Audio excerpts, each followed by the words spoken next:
राज्यभरामध्ये आज लाडक्या गणरायाचं आगमन होतंय। परभणीचे खासदार संजय जाधव यांच्या घरी सुद्धा गणरायाचं आगमन झालेलं आहे।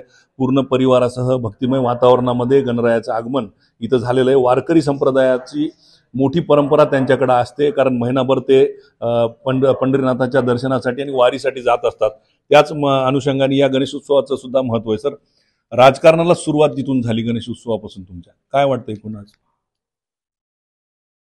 सामाजिक तसंच धार्मिक क्षेत्रात काम करण्याचा गेल्या 40 वर्षापासूनचा अनुभव आणि त्या पार्श्वभूमीवर तिथून आपण नावारूपाला आलो।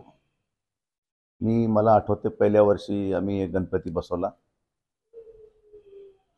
4 आणे 8 आणे 1 रुपया 1 रुपया दिला तर असं वाटायचं की खूप मोठी देणगी झाली।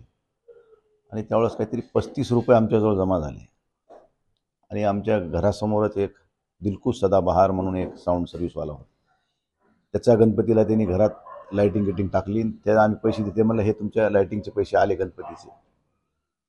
म्हणजे तेव्हापासून आम्ही आजपर्यंत हे सगळे उत्सव साजरे करतोय। एक मेळाला आनंद वाटतो की भाई गणरायाचं आगमन म्हणजे हे साक्षात देवताचं आगमन आहे असं मानतो।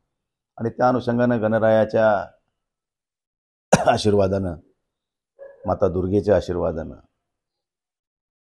आपण ह्या ठिकाणी एकदा नाही तर मला 3दा खासदार होण्याचा बहुमान लाभला, 2दा आमदार होण्याचा बहुमान लागला, नगरपालिकेचा सदस्य होण्याचा बहुमान लागला, संघटनात्मक सर्व पदावर काम करण्याचा अनुभव लाभला। ही सगळी गणरायाची शक्ती आहे असं म्हणायला हरकत नाही। काय मागणं आहे गणरायाकडे तुमचं?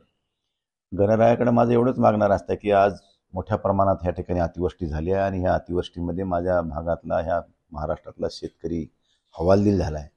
शासनानं किमान त्यांना मोठ्या प्रमाणात आर्थिक मदत करून त्यांची ही दुःख सावरण्याचं सामर्थ्य या सरकारला द्यावं ईश्वरानं, अशी मी या ठिकाणी या निमित्तानं मागणी करतो। वहिनी, काय सांगाल? गणेशोत्सव सुरू झालेला आहे, घरी गणरायाचं आगमन झालेलं आहे, काय अपेक्षा असतात? काय 8 दिवस कार्यक्रम असतात? रोज भक्ती याच्यामध्ये आरती वगैरे होती, भजन वगैरे होतं आणि अगदी आनंदात भक्तिमय वातावरण घरात असतं।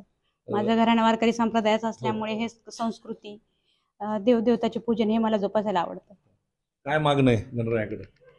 एक साहेबांना दीर्घ आयुष्य लाभो, आमचा मतदारसंघ सुखी आणि समृद्ध राहो।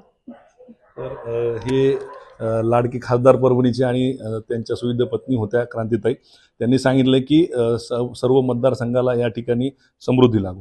कॅमेरा पर्सन विशालसह पंकज क्षीरसागर, एबीपी माझा, परभणी। एबीपी माझा, उघडा डोळे बघा नीट।